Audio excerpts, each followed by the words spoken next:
Coucou belle âme, bienvenue sur la chaîne de l'empreinte du Sphinx, ici Salama pour une nouvelle astrolune. Alors déjà dans un premier temps, pardon pour ne pas avoir fait d'oracle hebdo pour la semaine en cours là, mais c'est vrai que je sais pas ce qui s'est passé, j'ai eu comme un souci, j'ai pas pu le faire. Bref, aujourd'hui tout va bien, donc me revoici pour une astrolune et aujourd'hui nous allons parler du premier quartier de lune en taureau. Alors déjà, avant de commencer, dis-moi en commentaire comment vas-tu? Est-ce que tu vas bien, belle âme? Moi, ça va, en tout cas, c'est la forme. Il fait chaud ici chez moi, à La Réunion, pour ceux qui ne le savent pas encore. Et puis, merci, hein, merci de ta présence, merci de ton écoute, merci de tes likes, merci de tes partages.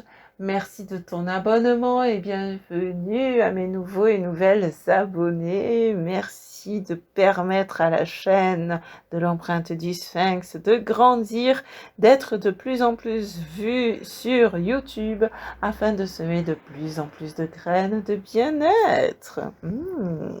Et merci aussi pour tes commentaires qui permettent d'animer la chaîne. Et là, pas uniquement pour les algorithmes de YouTube, mais aussi pour être dans l'échange, dans le partage entre nous, dans la communauté qui grandit autour de l'empreinte du Sphinx. Merci beaucoup. Alors, samedi 28 janvier à 16h19 heure de Paris, aura donc lieu le premier quartier de lune dans le signe du Taureau, ce qui signifie que le soleil en Verseau forme un carré avec la lune en Taureau. Donc pour rappel, le soleil en Verseau nous donne un esprit de révolte, un esprit de liberté, d'indépendance, nous donne aussi des envies de création innovante. Quant à la lune en Taureau, elle va souligner un besoin de sécurité, notamment de sécurité matérielle. Et ici, avec le carré qui est un aspect confrontant, eh bien, nous serons effectivement confrontés entre notre désir de liberté, nos envies de changement d'une part, donc le Verseau, et notre besoin de sécurité matérielle d'autre part. Et la question qui va alors se poser à nous, c'est est-ce que nous allons oser dépasser nos peurs et prendre des risques pour réaliser nos rêves? Cette lune sera alors conjointe au nœud nord, donc toujours en Taureau, pour nous dire « Et si ces changements t'amenaient encore plus de bien-être matériel?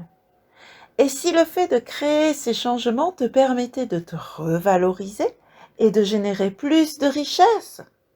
Donc peut-être effectivement que sur le coup tu vas dire « Ouais, mais je vais perdre ma sécurité financière ou matérielle, mais c'est peut-être juste une impression. » Et puis c'est peut-être quelque part quand tu investis par exemple de l'argent pour créer une entreprise, ouais, sur le coup tu dépenses de l'argent, mais c'est pour en gagner encore plus après.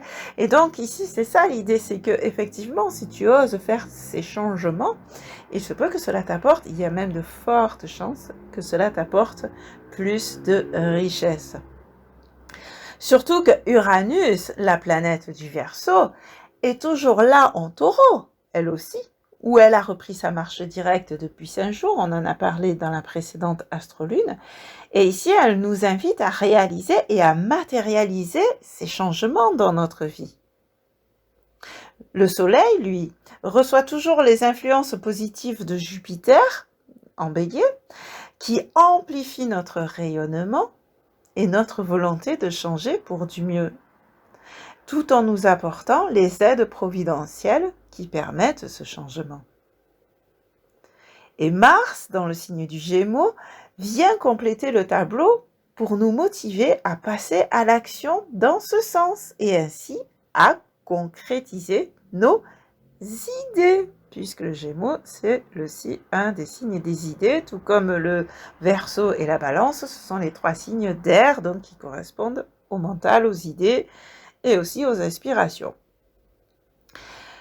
Mercure en Capricorne va apporter son soutien à Uranus, en Trigone donc, et va à Uranus qui va être activé en plus par la Lune, et ainsi ce soutien de Mercure en Capricorne va nous permettre de transmettre des idées concrètes et structurées, réfléchies sur comment nous allons matérialiser les changements.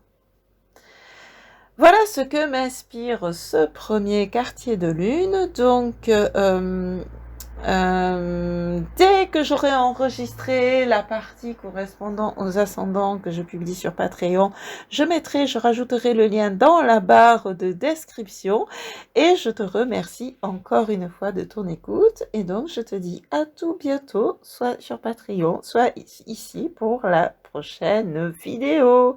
À tout bientôt. Merci. Ciao, ciao.